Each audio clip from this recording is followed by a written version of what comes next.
வணக்கம்.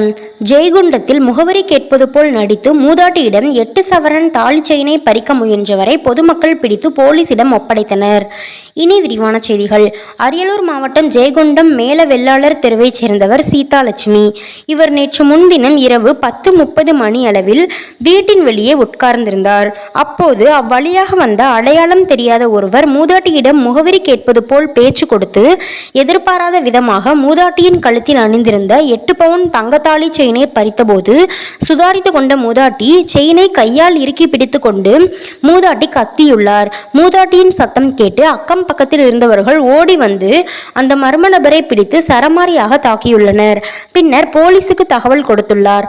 தகவல் அறிந்து போலீஸ் இன்ஸ்பெக்டர் ராமராஜன் தலைமையிலான போலீசார் சம்பவ இடத்திற்கு சென்று மர்ம நபரை போலீஸ் நிலையத்திற்கு அழைத்து வந்து விசாரித்த போது அவர் திருப்பூர் மாவட்டம் கோழிப்பாளையம் பெருந்தெளவூர் கிராமத்தை சேர்ந்த செல்வ விநாயகம் என்பது தெரிய வந்தது.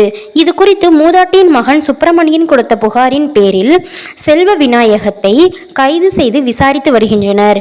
இந்த சம்பவம் ஜெயகுண்டம் பகுதியில் பெரும் பரபரப்பை ஏற்படுத்தியுள்ளது.